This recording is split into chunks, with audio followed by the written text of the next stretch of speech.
tenta nos ajudar a encontrar o caminho para se chegar à vida eterna. E a receita é muito simples. Primeiro, amar a Deus. Segundo, e depois, amar o próximo. E o amor à palavra de Deus, ele nasce exatamente da escuta da sua palavra. Portanto, é a palavra de Deus que entra pelos meus ouvidos. É a palavra de Deus que vai para o meu coração. É a palavra de Deus que germina no meu coração. É a palavra de Deus que sai em forma de serviço ao próximo pelas minhas mãos. É o itinerário da palavra de Deus na nossa vida. Entra pelos nossos ouvidos. Portanto, ouvimos a palavra de Deus. Vai para o nosso coração, onde ali ela é gestada, onde ali ela fica no tempo da espera. Depois essa palavra de Deus, ela precisa sair. E ela só vai fazer sentido se sair em forma de ação pelas nossas mãos. A nossa primeira leitura de hoje, para o livro do Deuteronômio. Um livro fruto de uma profunda reflexão. E essa reflexão tinha como intuito lembrar o povo dos compromissos assumidos com Deus. O ator principal dessa nossa primeira leitura, como de todo o livro do Deuteronômio, é o próprio Moisés. As reflexões de Moisés. Portanto, esse texto que nós lemos hoje é quase que um testamento espiritual de Moisés, que vem falar, que vem alertar o povo sobre a fidelidade a Deus. É preciso, diz lá o texto, na segunda parte do versículo 10, converter-se para o Senhor teu Deus com todo o teu coração, com toda a tua alma. Que coisa bonita, gente. O mundo nos dá modelos de conversão de fora para dentro. Quantas pessoas se dizem cristãs e cometem arbitrariedades, cometem barbaridades aí fora?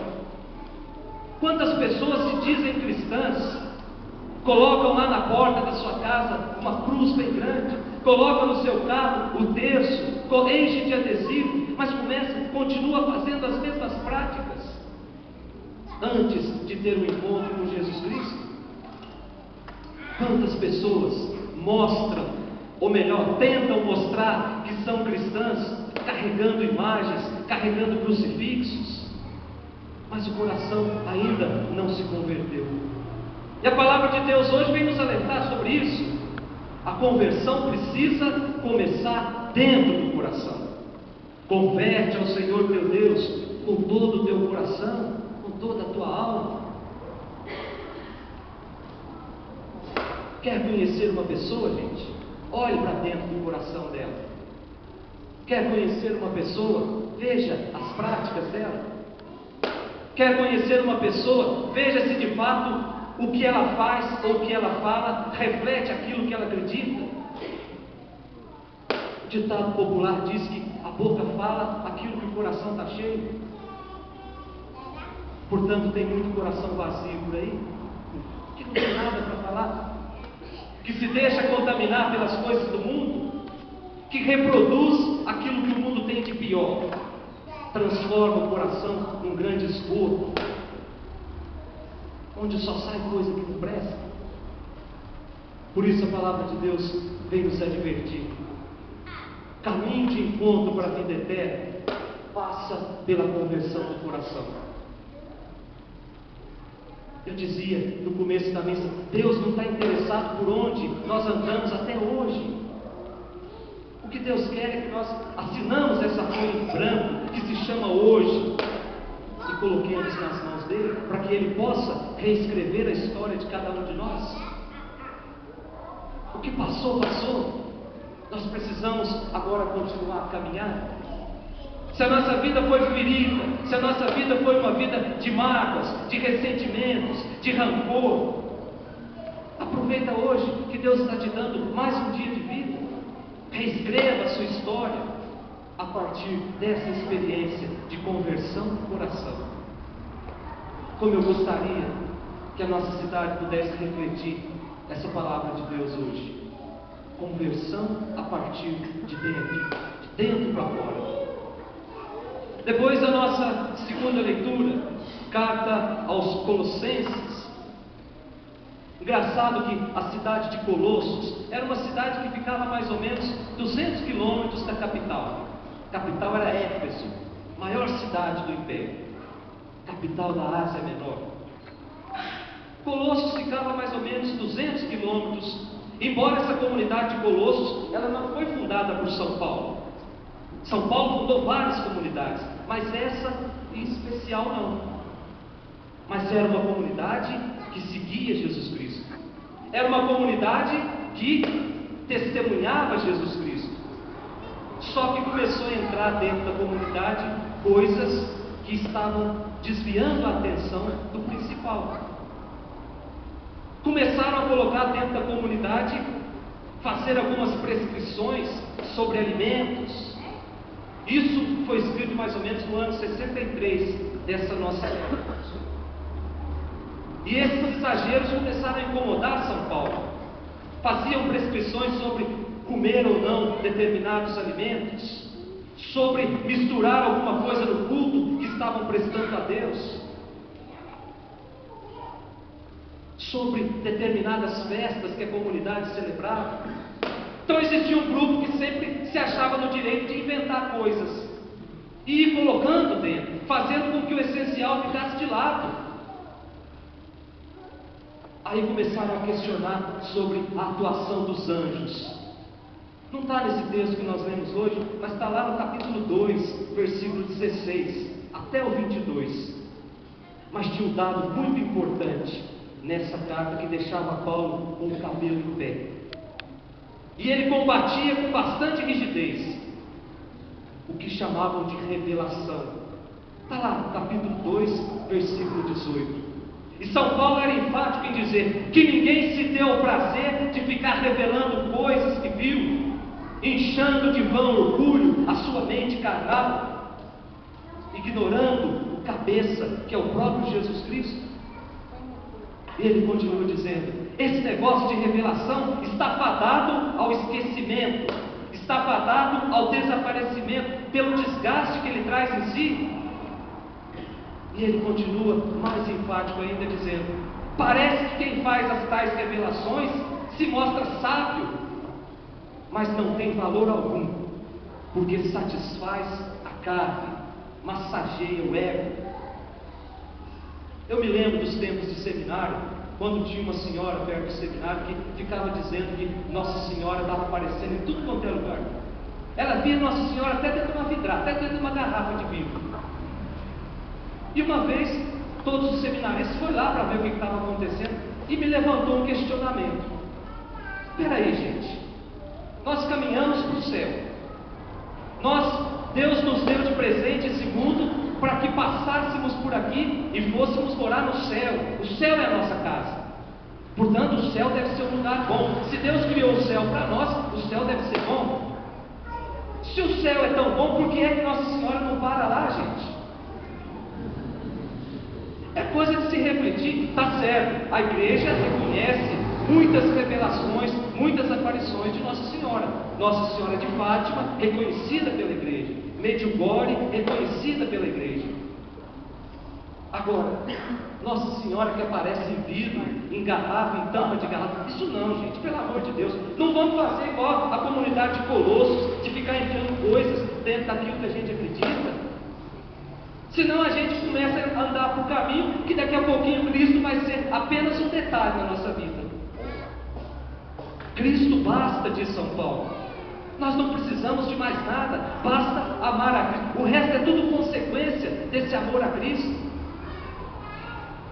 Depois, o nosso evangelho de hoje, Jesus começa a percorrer os caminhos da Galileia. E percorrendo os caminhos da Galileia, Jesus começa a ensinar os seus discípulos. Jesus começa a dar o seu testamento espiritual para os seus discípulos, porque sabia que seus discípulos um dia iam caminhar sem Ele. Nós somos discípulos de Jesus. Nós hoje estamos caminhando sem a presença física dele. O que nos move a andar nesse mundo é a certeza de que Ele caminha conosco. quer pela sua palavra, quer nos alimentando na Eucaristia. Por isso nós não temos medo de caminhar nesse mundo. Nós não temos medo de enfrentar os ventos contrários do mundo, porque nós ancoramos nessa certeza de que Ele caminha conosco. Então Jesus, caminhando, começa a falar sobre as coisas de Deus. E hoje Ele conta uma pequena história no Evangelho que nós lemos, entre dois grupos de pessoas, judeus e os samaritanos, que não se suportavam um ao outro, que viviam alfinetando um ao outro, uma coisa que havia acontecido há 700 anos antes de Cristo, quando os assírios invadem a Samaria e começam a colocar coisas diferentes lá, e os samaritanos começam a se envolver com tudo isso, e aos olhos dos judeus se tornaram pagãos, se tornaram infiéis, se tornaram impuros. Então não tinha diálogo com o samaritano.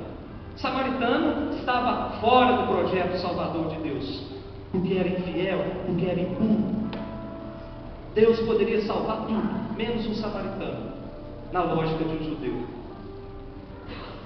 Tanto é verdade que no livro do Esdras, capítulo 4, versículo de 1 a 5, fala que os samaritanos fizeram uma grande coleta lá no meio deles e mandaram esse dinheiro para construir o templo de Jerusalém.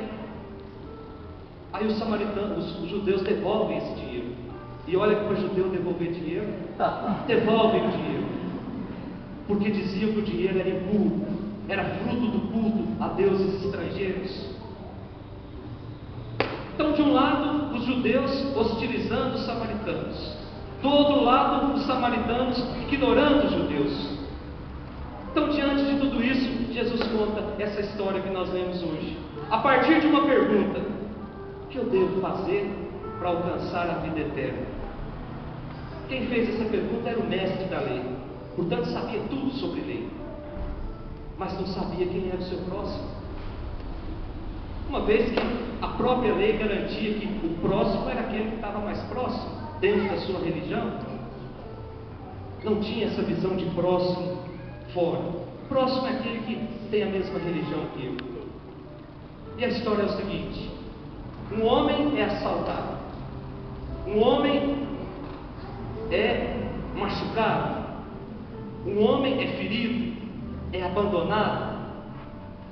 Portanto, esse homem precisava de ajuda, e passa por esse homem um sacerdote, e esse sacerdote corta caminho para não ver aquela cena, para não precisar ajudar e tocar naquele homem.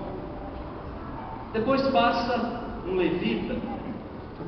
Levita, na época de Jesus, é o que corresponde ao seminarista hoje, aquele que estuda a lei, e também faz o mesmo caminho, corta caminho para não tocar, para não precisar ajudar aquele homem.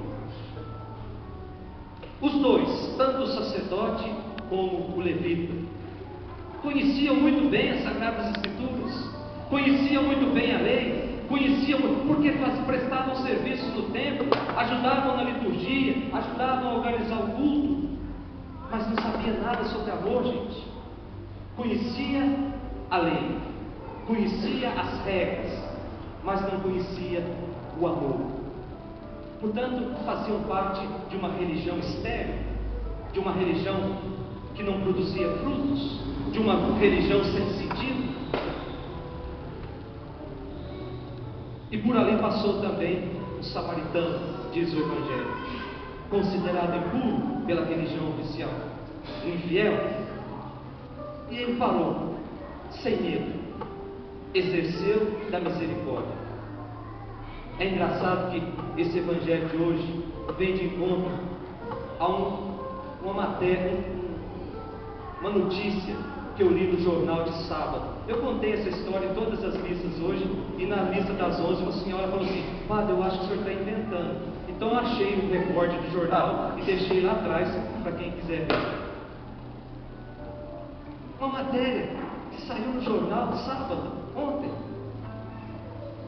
Um morador de rua morreu na Praça da Sé e o corpo ficou lá 7 horas para ser resgatado. E quando chegou o resgate, que que foram tirar o cobertor que estava em cima, os ratos já estavam comendo o povo. Praça da Sé, centro de São Paulo. Quantos sacerdotes passam por lá? Quantos seminaristas passam por lá? Quantas pessoas que entendem da palavra de Deus passam por lá? De quem foi a ajuda? De um outro morador de rua, que começou a gritar e fazer um escândalo até que alguém pudesse chamar o resgate, mas já estava morto. 7 horas, criado à imagem e à semelhança de Deus. Uma hóstia consagrada, que nós pegamos aqui no altar e colocamos lá, para os ratos coelho. Como é que anda a nossa misericórdia, gente? Como é que a gente está exercendo a nossa misericórdia? Estamos sendo atentos aos sofrimentos do outro? Ou a nossa vida virou apenas uma anestesia, em que eu estou aquém ao sofrimento do outro? Eu venho à missa e pronto, não preciso mais nada. Deus não quer isso não, gente. Deus nos quer comprometidos com Ele. Deus quer que as nossas mãos sejam as mãos que batam palmas, sejam as mãos que se levantam para o louvor, mas sejam as mãos que vai até aquele que está caído e ajude a levantar. Por isso peçamos essa graça para Deus nessa noite, de sermos capazes de ser mais solidários para com os outros, de exercer a misericórdia, de exercer o amor, de fazer com que o reino de Deus possa, de fato, não ser ruído pelos ratos dessa cidade, não ser carcomido pelas traças do pecado. Louvado seja nosso Senhor Jesus Cristo. Amém.